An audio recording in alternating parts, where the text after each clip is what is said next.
अकोले तालुक्यातील राजूर गावामध्ये कावीळनं अक्षरशः थैमान घातलेला आहे। 250हून अधिक रुग्ण जे आहेत ते उपचार घेत आहेत आणि 2 जण जे आहेत या कावीळ आजाराने दगावलेले आहे। आता आपण आहोत त्या पाणीपुरवठा योजनेपाशी, ज्या पाणीपुरवठा योजनेतून गावाला पाणी पुरवठा होतो। आपण जर बघितलं तर इथलचा जो फिल्टर प्लांट आहे, पाणी शुद्ध करण्याची जी यंत्रणा आहे तीच बंद आहे आणि त्यामुळे जे पाणी धरणातून येते, भंडारा धरणातून ते सरळ त्या गावात पाणीपुरवठा योजनेद्वारे पोहोचतं आणि त्यामुळे अनेक आजारांना जे आहे ते निमंत्रण खरं तर मिळतं आणि त्यामुळे कावीळ आजार देखील मोठ्या संख्येने फोफायतोय। मोठे रुग्ण या कावीळ आजाराने त्रस्त आहेत।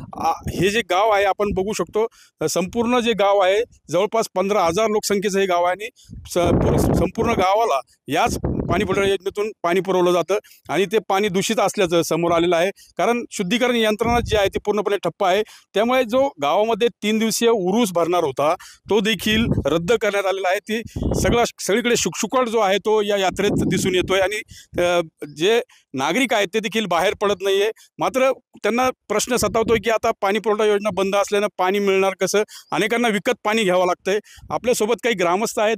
दादा, काय नेमकी परिस्थिती राहिली पाण्याची आणि हे जे पाणी आहे ते शुद्ध पाणी तुम्हाला मिळत नव्हतं आणि त्यामुळे हा आजार झाला कावीळ, आणि कोण दोष आहे?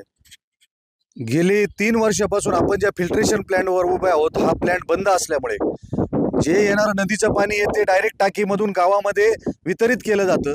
त्यात प्रिकॉशन घ्यायला पाहिजे होतं, फिल्ट्रेशन प्लॅन्ट चालू करायला पाहिजे होता, त्याच्यामध्ये TCL टाकायला पाहिजे होतं। मात्र या ग्रामपंचायतच्या सरपंच, उपसरपंच आणि अधिकाऱ्यांनी, ग्रामविकास अधिकाऱ्यांनी ते कोणतीही काळजी न घेतल्यामुळे हा काविळीचा आजार उद्भवलेला आहे। त्यातून 2 रुग्ण मयत झालेले आहे।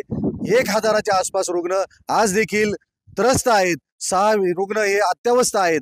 अशाही परिस्थितीत अजूनही ग्रामपंचायतचा कारभार अजिबात सुधारलेला नाही आणि त्यांच्या नालायकपणामुळे हा प्रश्न उद्भवलेला आहे। म्हणून ग्रामस्थांची मागणी आहे की यांनी तातडीने राजीनामे द्यावे। ते जर देत नसतील तर यांना बरखास्त करण्यात यावं प्रशासनाच्या वतीनं आणि या ठिकाणी राजूरकरांची या काविळीच्या आजारातून मुक्तता करण्यात यावी। तुम्ही म्हणताय की अनेक रुग्ण आहेत, मग संख्या लपवली जाते का प्रशासन?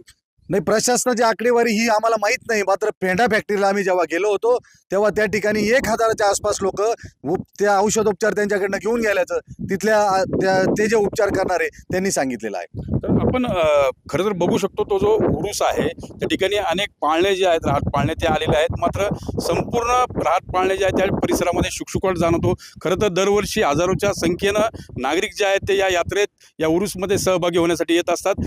ती लोक देखील आता त्यांना व्यवसाय नसल्यानं पूर्ण सगळं ठप्प झालेलं आहे आणि कुठेतरी आता या पाणी यंत्रणेच्या बाबतीत जो पाणी पुरवठा केला जातो ते शुद्ध पाणी गावाला कधी मिळणार आणि जे दोषी आहेत त्यांच्यावर काय कारवाई होणार हे पाहणं आता महत्त्वाचं ठरणार आहे। मनोज गाडेकर, TV9 मराठी, राजूर, अहिल्यानगर।